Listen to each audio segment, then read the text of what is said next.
This is the sound that starts most of our days. Before we even say Bismillah, before we even thank our Creator for another morning, we hand our minds over to this.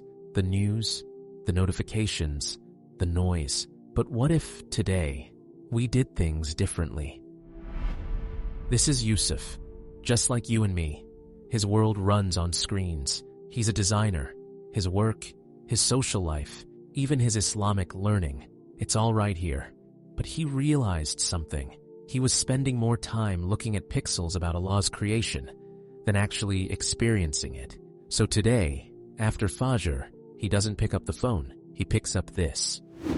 No apps, no distractions, just the weight of the book in his hands, the sound of the page turning, the same way believers have done for over 1400 years. He reads just one page, slowly, letting the words sink in. Then he does something simple and powerful. A gratitude journal, but not online, on paper. 1. The cool water of wudu this morning. 2. The taste of last night's meal. 3. My mother's health. 3 things, tangible, real blessings. The first victory of the day. His mind is calm, focused, and grateful before the world's chaos can touch it. Here comes the hardest test. The afternoon slump, the mindless scroll. The phone is practically screaming, "Check me!" This time, he walks away for just 7 minutes. No podcast, no music, just the sound of his own breath, the wind, and the birds. And in his pocket, a set of prayer beads, not for a photo, but to quietly remember Allah with every step. When he comes back, he's not drained from scrolling. He's refreshed, ready for dur. He prayed with a present heart, not a distracted one.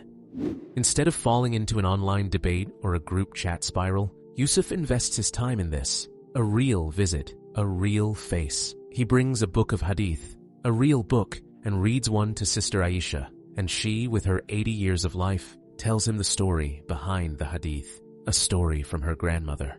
He learns in 20 minutes what 20 videos couldn't teach him. Because knowledge isn't just information, it's connection. It's wisdom passed from one heart to another with a cup of tea in between. This is the barakah the algorithm can never give you. As the blue light of day fades, we usually switch on another blue light, our screens. Today, Yusuf lets the natural darkness settle. He listens to the actual live call to prayer from the nearby mosque. Not a ringtone, the real voice of the muezzin carried by the wind. Then, he uses his hands. He prepares a simple, prophetic meal. Dates, olives, bread. He focuses on the crunch of the bread, the sweetness of the date, the blessing of the provision. When we eat while scrolling, we taste neither the food nor the blessing. This is a different kind of nourishment.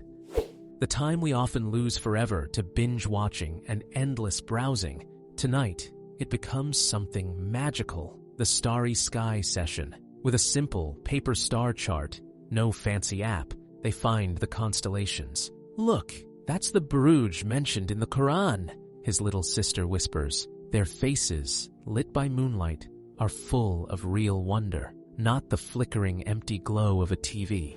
Before bed, Yusuf has one last ritual, the ink forgiveness. He writes down one mistake from the day, one thing he wants to let go of, and as he places it in water, he watches the ink blur and vanish. A physical act of letting go, of asking for forgiveness. It's powerful. Then he puts his phone in a drawer across the room. He reads a few pages of a real book and sleeps, truly sleeps. Our screens give us a world that's a mile wide, but only an inch deep. Our faith invites us into depth, into the tangible, the present, the real. You don't have to do a whole day like this. Start with 1 hour. Swap one scroll for one page of Quran. Swap one video for one visit. Swap one notification for one moment of true gratitude. Remember, your attention is your most precious gift, and your time is your life. Spend it on what truly fills your soul. Jazakallah.